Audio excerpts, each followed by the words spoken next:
ધોરણ 8 વિષય અંગ્રેજી યુનિટ 3 એક્ટિવિટી 6 પ્રવૃત્તિ 6 ની અંદર રીડ ધ સ્ટોરી વાર્તા વાંચો. ટુ બોયઝ ઇન એ જંગલ, બે છોકરાઓ જંગલમાં. અમિત વોઝ ઇન આસામ, અમિત આસામનો હતો. He was staying with his friend Bhupen, તે તેના મિત્ર સાથે રોકાયો હતો. STAYING સ્ટે એટલે રોકાવું થાય.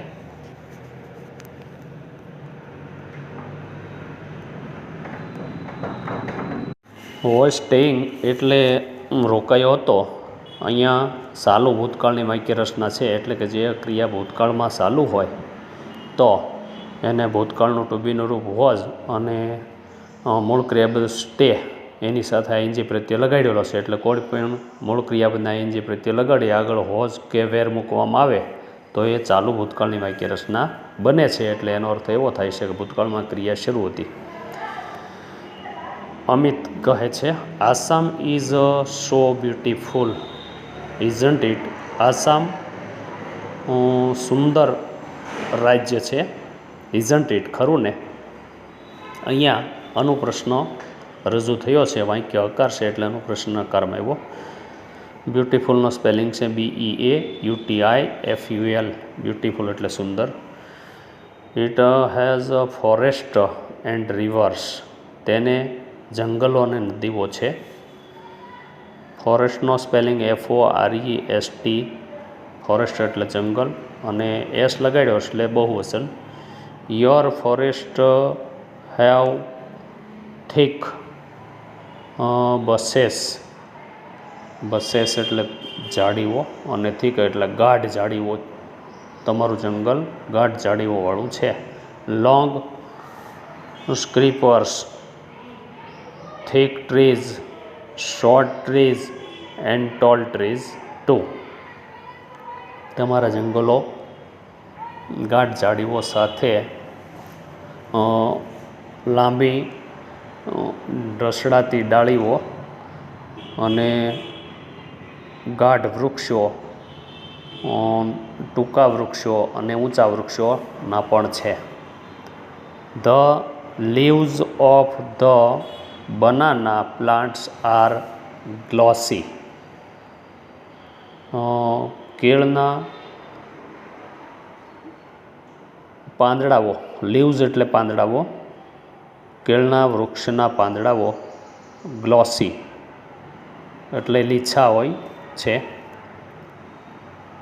ડુ આન્ટ્સ સ્કેટ ઓન ધેમ, કીડીઓ એમના પર ચીટકેલી હોય છે. ભૂપેન સ્માઇલિંગ હાસ્ય સાથે. સર્ટેનલી બેશક. They must have a lot of fun, તેઓએ ઘણો બધો આનંદ કર્યો.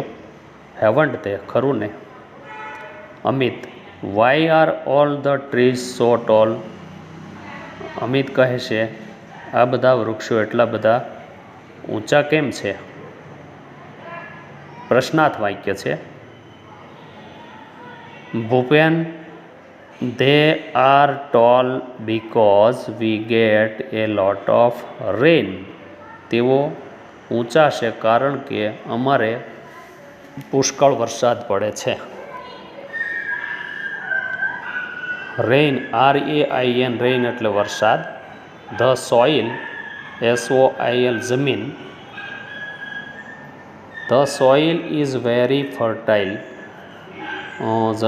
જમીન ફળદ્રુપ છે. ફર્ટાઇલ FERTILE, ફર્ટાઇલ એટલે ફળદ્રુપ. વી હેવ થીક ફોરેસ્ટ, અમારે ગાઢ જંગલો છે. Amit we have tall trees in Dang too, Amit કહે છે અમારે ડાંગમાં ઊંચા વૃક્ષો છે. વી ઓલ્સો હેવ ફોરેસ્ટ, અમારે પણ જંગલો છે. Bhupen Gujarat is famous four lion, Gujarat સિંહો માટે જાણીતું છે. ઇઝન્ટ ઇટ, ખરું ને? લાયન, LION, લાયન એટલે સિંહ. Amit, yes we have a lion sanctuary. Amit એનો જવાબ આપે છે, અમારે સિંહોનું અભયારણ્ય છે. સેન્ચ્યુરીનો સ્પેલિંગ છે SANCTUARY, સેન્ચ્યુરી એટલે અભયારણ્ય. We also have wild ass sanctuary, sloth, bear sanctuary and many bird sanctuaries as well. અમારે ત્યાં જંગલી ગધેડાઓનું અભયારણ્ય અને હરણોનું અભયારણ્ય, ઘણા પક્ષીઓના અભયારણ્યો જેવા છે. Are there wild animals in Assam? તમારે ત્યાં આસામમાં જંગલી પ્રાણીઓ છે. એનિમલ્સ, વાઇલ્ડ એનિમલ્સ એટલે જંગલી પ્રાણીઓ. વાઇલ્ડનું WILD, એનિમલ્સનું ANIMALS. ભૂપેન, ઓહ યસ, અરે હા. Our Kaziranga is famous for one horned rhino. અમારે એક શિંગડાવાળા ગેંડા પ્રખ્યાત છે. રીનો એટલે ગેંડો થાય, RHINO. હોર્ન એટલે શિંગડું થાય, HORN, હોર્ન. અહીંયા હોર્નિડ એટલે શિંગડાવાળા એવું થશે. વન હોર્નિડ રેનો, એક શિંગડાવાળા ગેંડા.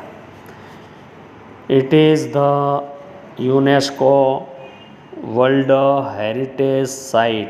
તે યુનેસ્કોનું હેરિટેજ એટલે એમનો વારસો થાય. વર્લ્ડ, વિશ્વનો વારસા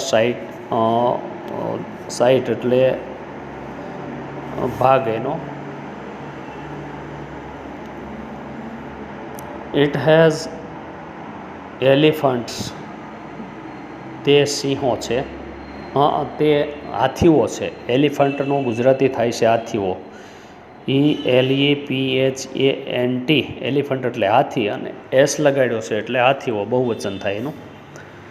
વાઇલ્ડ બફેલોઝ, જંગલી ભેંસો. બફેલોનો સ્પેલિંગ છે BUFFALOES. બફેલોઝ એટલે ભેંસો, બહુવચન છે. એન્ડ સ્વામ્પ ડિયર, અને હરણો છે. Next week some of us from our school are going to camp in Kaziranga. આવતા અઠવાડિયામાં અમારી શાળા કાઝીરંગા અભયારણ્યમાં કેમ્પમાં જશે. We will see elephants and other animals. અમે ત્યાં હાથીઓ અને બીજા પ્રાણીઓ જોશું. અમિત છે, અમિત કહે છે,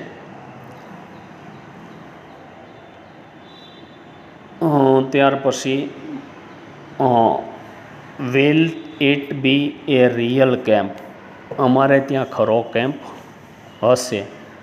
will you stay in tent and Cook your own food? તમે ત્યાં રોકાશો તંબુમાં અને તમારો પોતાનો રસોઈ બનાવશો? ભૂપેન કહે છે, યસ વી વિલ. હા, અમે તેમ કરશું. Can you join us? તું અમારી સાથે જોડાઈશ? Amit, yes why not. હા, શા માટે નહીં? It will be a memorable experience for me. તે મારા માટે યાદગાર અનુભવ હશે. મેમોરેબલ, MEMORABLE, મેમોરેબલ એટલે યાદગાર. એક્સપિરિયન્સ, EXPERIENCE, એક્સપિરિયન્સ એટલે અનુભવ.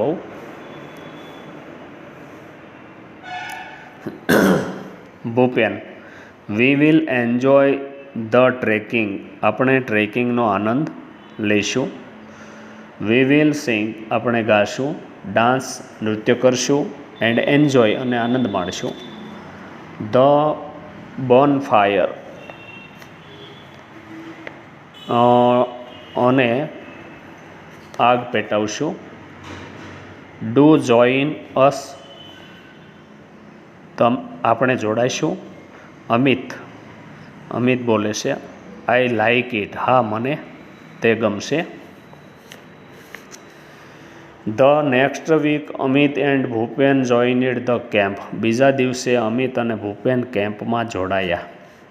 ઓન ધ ફર્સ્ટ ડે, પહેલા દિવસે they went out together to explore the forest,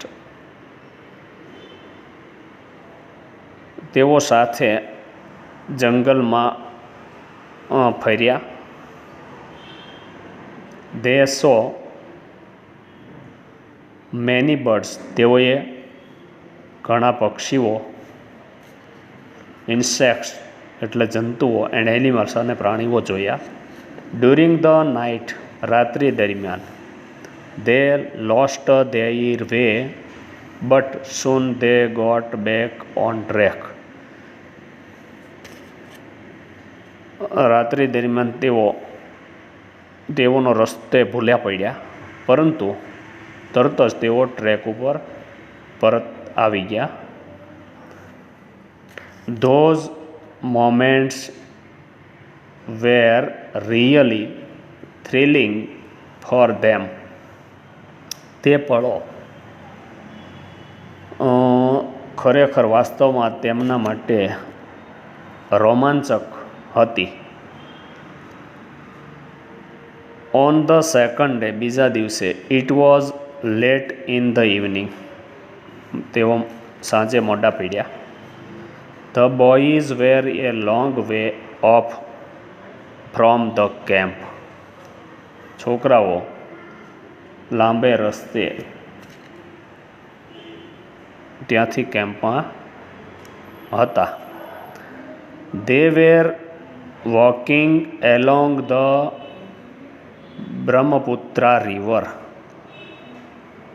તેઓ બ્રહ્મપુત્રા નદી પર ચાલી રહ્યા હતા. They could hear the cries of animals all around them, તેઓએ તેમના ફરતે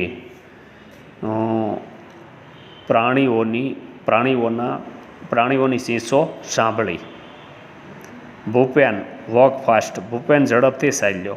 વી must get to the camp quickly, અમે તરત જ તાત્કાલિક કેમ્પ તરફ પહોંચી ગયા. તો અહીં સુધીનો પહેલો ભાગ વાર્તાનો પૂરો થાય છે. આવતા પીરિયડે આપણે બીજો ભાગ લેશું વાર્તાનો. તો એ પહેલાં અહીંયા તમને લેસન માટે સ્પેલિંગો આપું છું. એ સ્પેલિંગો બોલી અને એના અર્થો જણાવશો. તો સ્પેલિંગ આ મુજબ છે: staying, forest,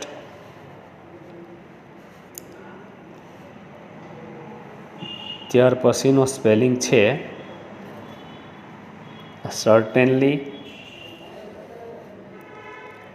soil, fertile, lion, sanctuary, wild, rhino, elephant, Buffalo,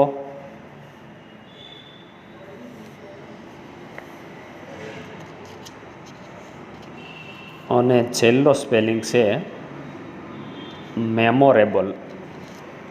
આટલા સ્પેલિંગ મિત્રો તમારે જણાવવાના છે.